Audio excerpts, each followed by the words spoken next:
In commercial real estate, wellness is not merely an ideal. It's a documentable, measurable amenity that can be used to make occupiers more productive, help attract and retain talent, and of course, foster a healthier world.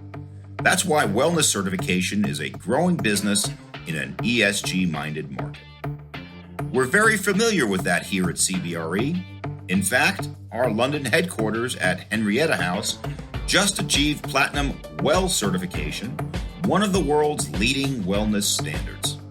And on this episode, we'll talk with the founder of that standard, along with an executive who's driving wellness initiatives for an operator with one of the largest real estate portfolios in the world.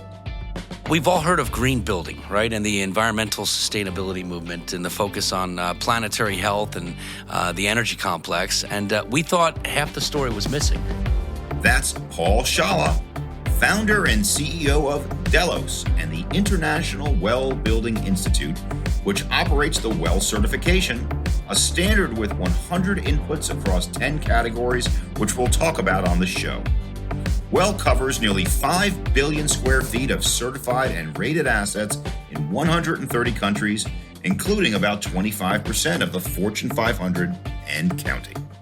We started with LEED. Everybody's Energy Star rated. Then LEED was performance-based. And then the idea with the WELL program was the health and safety initiative. That's where we started with WELL. And that's Brian Pagac, Vice President of Engineering with Brookfield Properties in Los Angeles. Brian's a leader in the WELL certification for the Brookfield Properties portfolio, which overall includes more than 800 managed properties covering more than 330 million square feet around the world.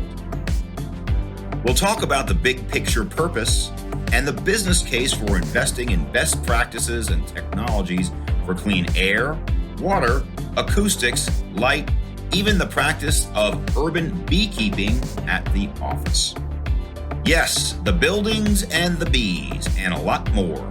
Wellness and the WELL certification. I'm Spencer Levy, and that's right now on The Weekly Take. Welcome to The Weekly Take, and this week we're going to talk about wellness, specifically the WELL certification. Paul Scialla, the CEO of Delos and the founder of the International Wellbeing Institute. Paul, thanks for joining the show. Thanks for having me. Great to be here. Great to have you here in downtown Los Angeles. And then we have Brian Pagac, Vice President of Engineering Brookfield, and we're here in their beautiful offices in downtown LA. Thank you very much. I'm glad to be here. Really appreciate it. Well, great to have you. So in basic terms, Paul, and we'll get more into the weeds in just a moment, just tell us what inspired you to start this WELL initiative, and then what buildings need to do to qualify. Well, we've all heard of green building, right? And the environmental sustainability movement and the focus on planetary health and the energy complex. And we thought half the story was missing. While there's a lot of focus on our buildings and their impact on the planet, years ago we felt there needed to be as much focus on our buildings and their impact on all the people we put inside. We spend over 90% of our lives indoors, our homes, our offices, our schools, what have you. So we wanted to take an evidence-based approach to connect the indoor environment with the human condition. And that's what the WELL Building Standard's all about. And Brian, Brookfield is a leader in this in the LA region, maybe beyond. Tell us about that. Our corporate directive, actually, from the investment group is to provide a healthy workspace for all occupants, in particular, our people, the employees of Brookfield. So with that in mind, Brookfield took it upon themselves to certify all buildings in North America. And the results have been astounding. Our tenants love it. Employees love it. Was that pandemic related? The idea was probably simultaneously with the pandemic, but we were headed in that direction after LEED certification to be WELL certified. Got it. The timing was great. Great. So, Paul, let's talk about some of the elements of this. And so we've had other episodes in the show. In fact, people you probably know, we had the authors of the book Healthy Buildings on this show, John McCumber and Joe Allen from Harvard University, talking about how not only our WELL buildings make you feel better, but it makes you more productive. Tell us about that. So the WELL Building Standard has a lot of different components to it. The full body of work covers air quality, water quality, lighting, thermal elements, acoustics, biophilic programming, surface and cleaning protocols, HR policies, operational guidelines. I mean, that is the full well standard. There are sub-ratings called the health safety rating, the health equity rating, which take pieces of the well standard and allow clients to enter the well ecosystem, if you will, and they zoom into more specific areas of focus. For instance, the health safety rating focuses specifically on health and safety protocols. And obviously that was spawned from the onset of the pandemic. But the full body of work is interesting because you take a look at everything that surrounds you indoors. All of these inputs map directly to our respiratory, cardiovascular, immune, cognitive, digestive, and sleep health outcomes. So clearly, obviously, enhancing what surrounds you can be conducive to a better, not only healthier work environment, but a more productive work environment. Let's break down the categories. Let's be a little bit more into the weeds. Break down the categories. Well, you mentioned health and safety. What are some of the other major categories? Yeah, so the full well building standard and that full body of work, as mentioned, with the 100 inputs and all those 10 categorical elements, that sits at the top. If you break it down, you can get into these sub-designations. The well health safety rating. And that is scaling huge. And clearly the catalyst there was the pandemic. But when you're looking at this endemic stage or future state, and certainly return to work, that is a very streamlined, scalable way to demonstrate a third-party verified commitment that the policies, procedures, managerial, and operational guidelines of any asset have gone through a third-party verified system of what's considered consensus good practice on things like cleaning protocols and frequency therein, emergency preparedness and continuity planning, air and water quality assessment, health services, communication to stakeholders, what have you. So that's a sub-rating. Another one just introduced is the Well Health Equity Rating. That gets into elements of diversity, equity, inclusion, and really kind of looking at health through the lens of equity. Another sub-rating is the Well Performance Rating, which gets into all of the measurable elements of indoor environmental conditions and quality. So things like measurable lighting, air quality, water quality, acoustics. If you piece these sub-ratings together, like Legos, they make up the full body of work of the well building standard. And I commend our team. Our leadership team had recognized that we need to allow for this to be offered to any company, any building owner, large or small, at any scale, any level, any demographic, any economic input. And so this system allows for entry across the board, any which way you'd like, to really treat well more as a journey as opposed to one singular destination. Brian, we were talking in the pre-show about some of the things you do to become well certified at the highest levels. Tell us about some of those innovations that Brookfield is doing, or you're thinking about. Things we're thinking about, battery storage, fuel storage, a virtual power purchase agreement with solar farm, because the renewable energy, that's very important. But on the ESG that directors we're looking at from our Brookfield Asset Management, the corporate headquarters, is what are we going to do locally versus nationally and globally? And beekeeping was one of those. Urban farming is one of those. The groundwater harvesting is one of those. All VFDs, all LED lighting, indoor concrete walls, things like that. That's what we're looking at today. We have several assets downtown LA with beehives, producing several hundred jars of honey for the tenants.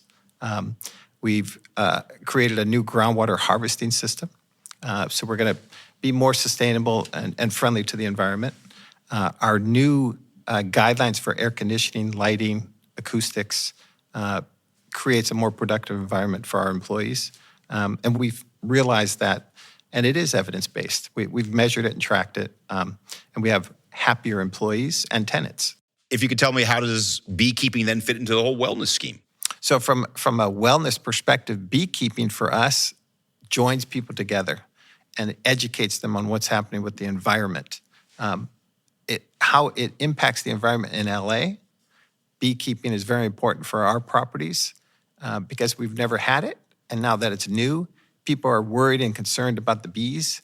But because we educate them and create an environment that's safe and sustainable, all the tenants enjoy that. They love it. Now they participate. But you also, and I say it's not in a very bottom line sense, but in the bottom line sense, you also get some points for this from a wellness standpoint. Is that true? Well, it's creative and innovative. There are innovation credits. Yeah, very innovation. Okay, cool. So speaking about bigger picture issues with respect to wellness, attraction and retention of labor is the number one issue in the world, basically in every business. How does wellness play into that? Yeah, well, it plays right into attracting and retaining employees, attracting and retaining tenants for landlords. There's a massive ROI portal at wellcertified.com that goes through 5 years of extensive research, specifically geared towards understanding ROI. And I'd encourage anyone interested to take a look at that, but I'm going to give you a couple key stats. Third-party, peer-reviewed statistics on ROI of the WELL standard is a report published in Building and Environment. WELL certification drove nearly a 30% improvement in overall satisfaction in the workplace, jumping from 42% to 70%. These are massive numbers and massive inputs. But clearly, let's just talk layman's here. Attracting and retaining employees, well, now more than ever, if you expect someone to come to the office and stay and work for you or choose you versus another employer, you'd have to consider that putting forth an understanding and transparency that you care about their health, well-being, elements of lifestyle should be top of the list. And we're seeing it. We're certainly seeing it. Now, Los Angeles is obviously a warm environment. So having open air, I know I'm actually on this floor, there's an open air part where you have a television set, you've got couches where people can go outside. But not every environment is conducive to that. In fact, many office buildings that were built a long time ago were built very tight from an air standpoint, basically a closed loop system. But post-COVID, people are now thinking about, is there a better way?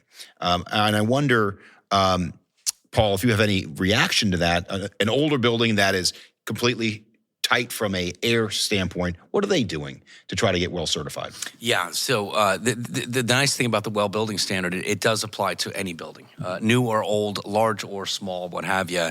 And there are really unique and interesting ways that you can tackle, for instance, filtration of air in an older asset. If you can't get into the HVAC and upgrade to a MERV 13, localized filtration, standalone purifiers can do the job. Innovation in the industry has been remarkable. Out of a crisis comes a lot of good innovation, and we're really happy to see any type of asset be able to achieve the certifications or the ratings. So just for purposes of our listeners, we're in LA. The only Merv I know was Merv Griffin. He used to host a talk show when I was a kid. Well, what is a Merv system? So that's just a measurement of air filtration efficiency. And I think, if you look at a scale, 13 seems to be the new benchmark, if you will. Unfortunately, it took a global pandemic to shine a spotlight on this, but it really demonstrates the importance of indoor air quality. And the reality is this has been a problem for the better part of a century. Indoor air quality is generally 2 to 5 times worse than outdoor air quality anywhere you go in the world, for that matter. You're not hiding from pollution by going inside. So obviously it's important to filter indoor air quality. That MERV rating, older buildings generally lead to about a MERV 8 equivalency. And the new kind of upgradable benchmark when folks look at these ultrafine particles and the concerns on pathogens, what have you, is now getting to a MERV 13 or higher. And they talked about some other innovations during the pandemic. I remember they were talking about ultraviolet light as something that you would essentially zap the air to purify it. Have you seen other innovations like that come out of the pandemic? Well, on the other side of the organization, on the Delos Solutions side, we have looked at over 200 different air filtration methodologies, approaches, technologies. There's some snake oil out there. Got to be careful. The point is to take an evidence-based approach and put a lot of research and vetting behind that. And there are good, effective, scalable, very affordable technologies to clean the air.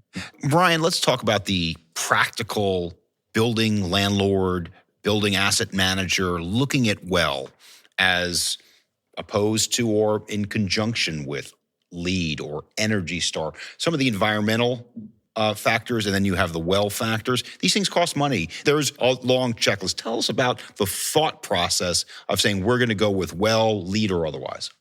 The thought process for us was we started with LEED. Everybody's Energy Star rated. Then LEED was performance-based.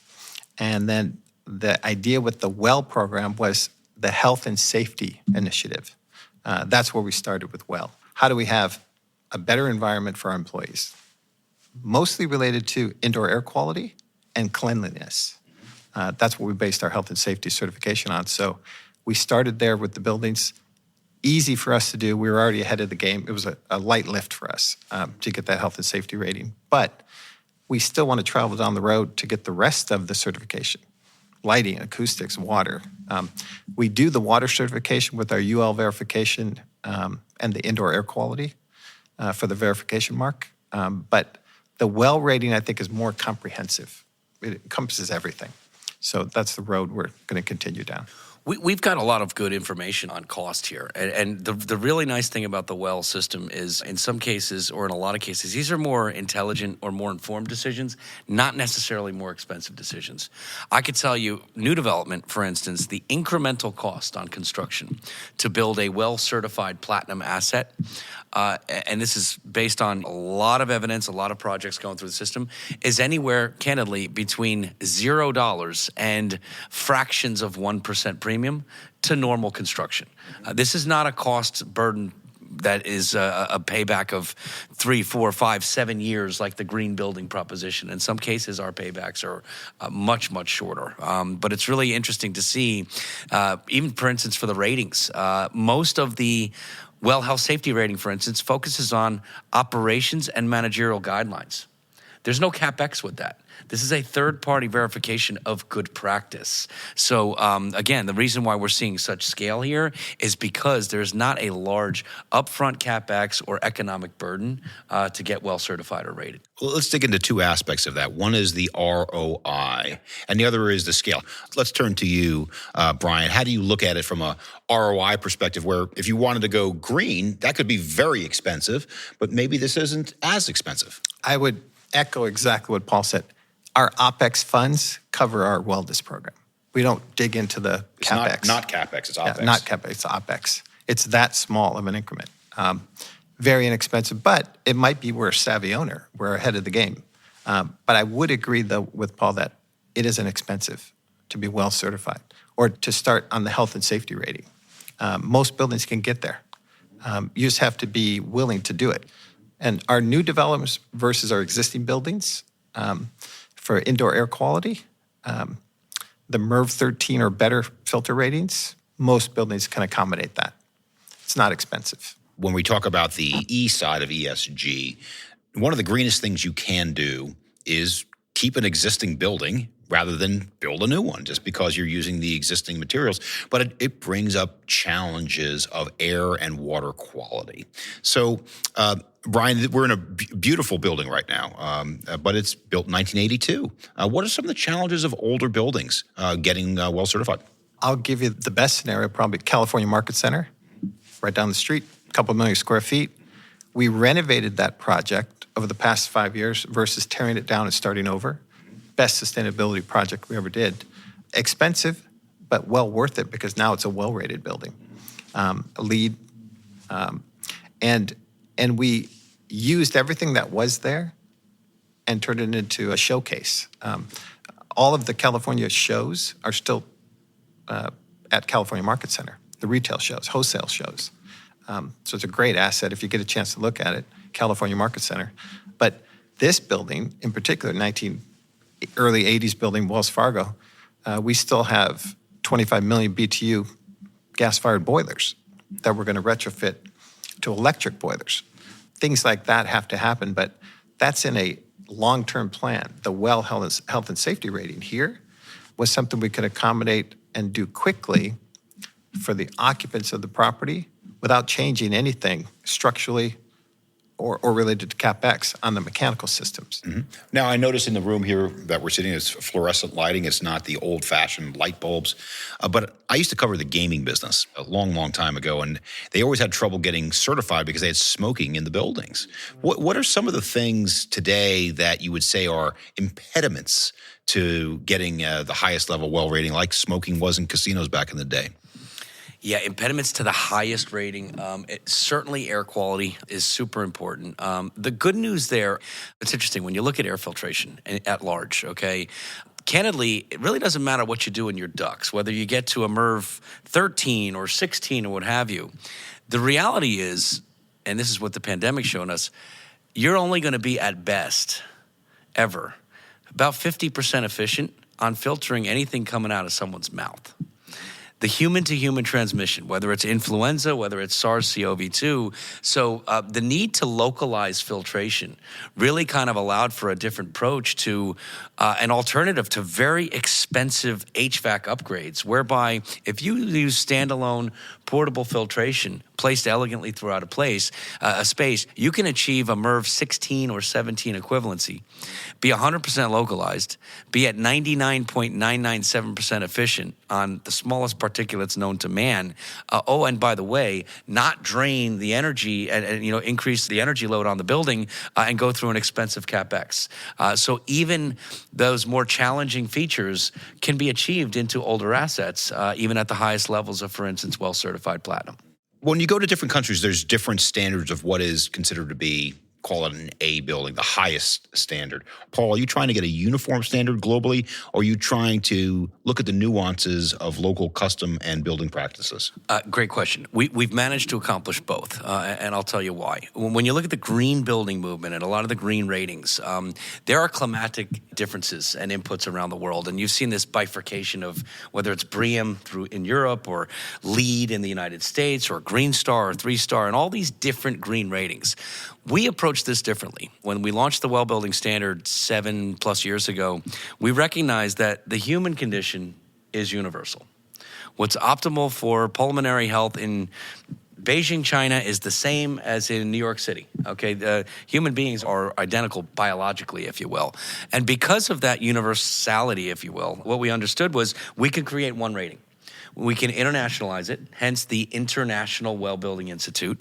And now in 130 countries with broad adoption, we've done this even recognizing the localization need through what we call international equivalencies. So we've opened up the Well Building Standard to the world and the user base to propose and suggest international equivalencies where they would apply. And that allows for this standard to be both a locally relevant standard, but also internationally relevant standard. So it's effectively a consensus-driven, movement-driven approach. It's the industry's standard, and the industry is innovating and allowing for approved features once they're submitted to become relevant. And so the standard gets more dynamic over time and more relevant over time and more localized over time, even though it is one universal international blueprint. Ongoing changes to the well standards, which you're constantly upgrading to try to make them better and add new categories. As Brian, somebody who has to implement these day to day, how do you keep up with the changes to well to make sure that you're compliant? Our corporate office out of Toronto, we have a team that's constantly looking at well and other certifications. I guess the comment that I've heard was, in well we trust. So we do have a team of people that are constantly looking at that to see where we should be, where we're headed, because we want more certifications, not just health and safety. And to Brian's point, and to add on that, the certifications they have to be renewed. They're an annual renewal to ensure that the ongoing practices are maintained and continue to be verified. We're actually in renewal today for 2023. Looking from another angle, I would suggest, and it's been suggested on this show, that maybe that is now the new normal, the new table stakes, if you will. If you build a new building, you got to have it. Do you agree with that? I do agree with that. We saw tremendous adoption of the well building movement prior to the onset of the pandemic. Billions of square feet, a very vertical adoption curve. And at the end of the day, we had been, for the last, I'd say, decade plus, on the precipice of a wellness revolution, okay? Health and wellness is being infused into every consumer product category we see or touch nowadays, whether it's organic food versus not, what have you. Our question early on was, well, why not real estate? Why not our largest consumption? The homes we buy, the offices we spend 8 to 10 hours a day. That wellness real estate proposition seemed to make intuitive economic sense. Then, boom, you've got a global shock, and you've given people, candidly, a reason to stay at home and work in their pajamas, and they're going to make up every excuse until they can't anymore to continue to work from home. This is an incredible leverage mechanism for employers and for landlords to demonstrate, hey, we have gone through a third-party verified consensus-driven approach on your health and safety. Okay, so that excuse, if you will, with regards to, well, I don't feel safe, that's going to start to wane. So this is a huge return to work play. But bigger picture, this, we believe, is a new benchmark. How do you not consider the human condition when you're building and renovating and operating all these spaces that we spend 90% of our lives in? That's why we build buildings in the first place, for the people inside them. So we've talked a lot today about air quality. Let's talk about water for a moment. The wellness category is probably dealing more with the cleanliness of the water than it is the availability, but how do you see those? Yeah, it's interesting when you look at, well, let's take the category of water, for instance. From an environmental standpoint, it is the scarcity and availability of water and the use or overuse, what have you. From a health and wellness standpoint, it's the quality of water. I think water is that next chapter of transparency and focus. And the good news is, ultimately, folks will understand and understand how to remediate and understand what's important. But you got to go through that initial process of awareness, just like we have done with air quality for the last several years. Let's talk about a couple of the other categories, just so we can have a complete description. You mentioned acoustics. You mentioned light, heat.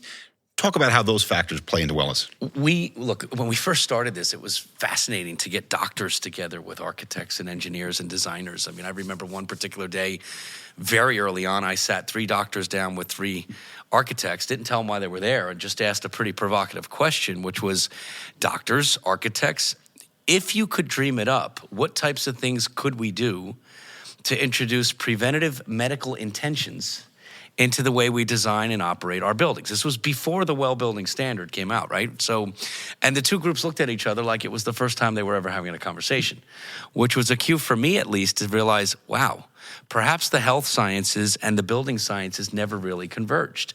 As we went through the 5-year process, pulling in the world-renowned Mayo Clinic, Cleveland Clinic, and about 300 doctors of different disciplines from around the world, getting together with real estate professionals of all types, owners, operators, developers, architects, engineers, facilities managers, HR professionals, what have you, we started to learn some fascinating things.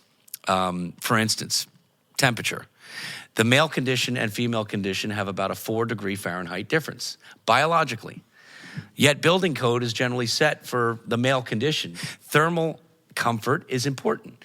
Understanding various elements of temperature zones and inputs is important. That's part of the Wellbeing standard. Lighting. Lighting is, I'm still most fascinated by the work done in lighting, particularly understanding the circadian condition. There is a nerve in your eye that has nothing to do with vision.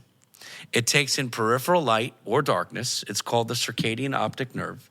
And it's basically the only thing that tells your body what time of day it is and regulating hormones for sleep or for energy based on the type of light that enters that nerve.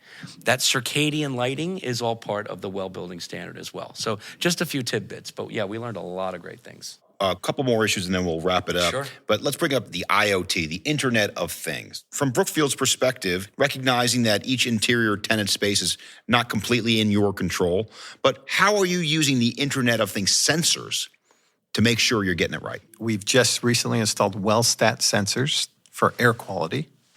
We have all of our waters metered, so we know exactly what our consumption is, and testing the water on a regular basis so we know the quality of the water. But on the lighting, our lighting programs are automated, and they all have sensors. So we're not wasting energy, but we're using the correct light as needed. And those are design issues with the tenant and our construction department. So we know exactly what's being installed and used, and we keep an inventory of that. But we know the light levels as well. So from an energy perspective and the quality of lighting. Well's been around for 14 years. What's the future of Well look like? Where are you going over the next 5 years? Thanks for the question. What's really exciting to see is when you create a benchmark that's so widely adopted and scales and has economic proof and all the ROI metrics to boot, you start to see other sectors get interested and ask us, hey, for instance, home builders, well, you guys certify everything under the sun, anything that's got a front door in the world, except single family detached homes. Can we have a version of your standard. And so through a consensus-driven approach for about 2 years, we created the Well Home Advisory, invited everyone into the process, and we're thrilled next month to launch the Well Home program for single-family detached. So that's been exciting to see. I also am excited to see the next evolution of this, which has been a question we've gotten for years. I'd go back 5 years on this. Manufacturers have been asking us constantly, oh, look, if my product can meet one of your features or achieve a credit or partial credit in the WELL standard, can I have the WELL mark on my product? And we intentionally held off because we didn't want to confuse the ecosystem. We wanted to lay the foundation by putting seals on the front doors. But we've identified over 50 product categories that are relevant to the WELL standard.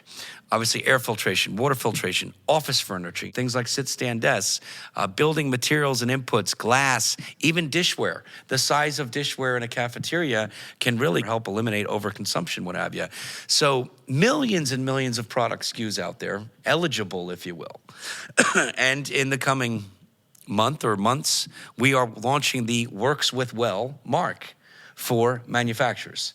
And again, same consensus-driven approach, globally taking manufacturers from around the world, I believe over 75 of them, over the last year and a half, to create this program with them and service what they need. And those were based on industry incoming requests as opposed to us trying to push or innovate new offerings. This is really the benefit of, I think, having a very credible, highly recognized, third-party verified source that can serve that role as that standard, if you will, and that verification platform.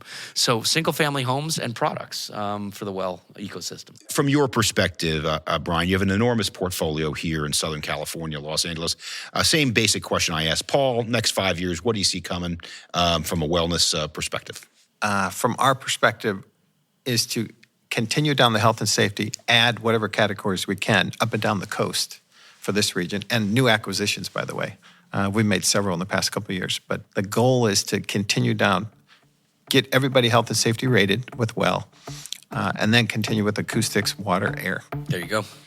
On behalf of the Weekly Take, I really want to thank two terrific guests here today, starting with Paul Scialla, the CEO of Delos and the founder of the International Well Building Institute. Paul, great job. Thanks for joining the show. Thank you so much for having me.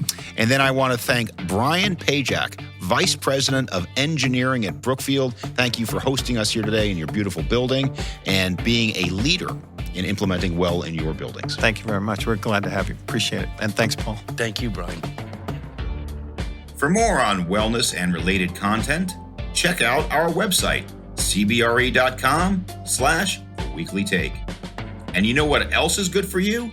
Sharing the Weekly Take with your friends and colleagues. You can send them a link to this episode, as well as subscribe, rate, and review the show wherever you listen.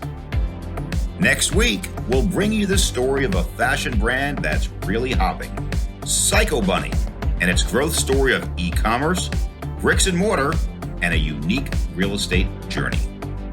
As always, we appreciate you taking the time to join us and look forward to having you back again for that show and lots more that we have in the works. For now, I'm Spencer Levy. Be smart, be safe, and of course, be well.